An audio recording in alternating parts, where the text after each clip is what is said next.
વાત કરીએ તો આજથી આર્થિક મોરચે અનેક મહત્વના બદલાવ થવા જઈ રહ્યા છે। કોમર્શિયલ સિલિન્ડરના ભાવમાં ₹58નો ઘટાડો થયો છે, ત્યારે આજથી રેલવેના ભાડામાં ₹15 સુધીનો વધારો કરવામાં આવ્યો છે।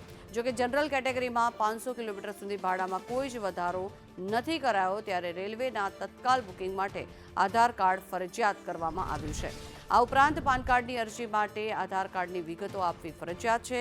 ત્યારે દિલ્હીમાં આજથી 10 વર્ષ જૂના ડીઝલ અને 15 વર્ષ જૂના પેટ્રોલ વાહનો હોય તો પેટ્રોલ પંપ પર તેને ઈંધણ આપવામાં આવશે નહીં, તે પ્રકારનો નિર્ણય કરવામાં આવ્યો છે અને નિયમ લાગુ કરી દેવામાં આવ્યો છે। સાથે જ આજથી યુપીઆઈ પેમેન્ટ કરશો તો જાણે પેમેન્ટ કર્યું છે તેનું બેંકમાં જે રજિસ્ટર્ડ નામ હશે તે જ સામેની વ્યક્તિને પેમેન્ટ દરમિયાન દેખાશે।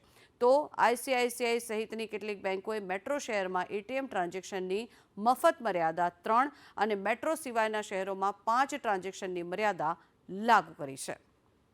જે બદલાવ કરવામાં આવ્યા છે, આજનો દિવસ એટલે કે 1 જુલાઈ છે આજે, અને કેટલાક મહત્વના નિર્ણયો આર્થિક મોરચે કરવામાં આવ્યા છે, મહત્વના બદલાવ કરવામાં આવ્યા છે। જેમાં ફરી એક વખત આપને માહિતી આપી દઈએ, પાન કાર્ડના એપ્લિકેશન માટે આધાર કાર્ડનું રજિસ્ટ્રેશન ખૂબ જ જરૂરી છે। ત્યારે દિલ્હીમાં પણ 10 થી 15 વર્ષ જૂના વાહનોને પેટ્રોલ પંપ પર ઈંધણ આપવામાં નહીં આવે, તેને જપ્ત કરી લેવામાં આવશે। અધિકારીઓ પેટ્રોલ પંપ પર પણ તૈનાત રહેશે। અને અન્ય જો નિર્ણયની વાત કરીએ તો યુપીઆઈ પેમેન્ટ કરતાં હવે યુઝરનું બેંકમાં રજિસ્ટર્ડ નામ હોવું જરૂરી છે। ત્યારે કેટલીક બેંકના એટીએમમાં મેટ્રો શહેરોમાં માત્ર 3 જ ટ્રાન્ઝેક્શન મફત રહેશે, ત્યારબાદ જેટલા ટ્રાન્ઝેક્શન કરાશે તેનો ચાર્જ લાગશે।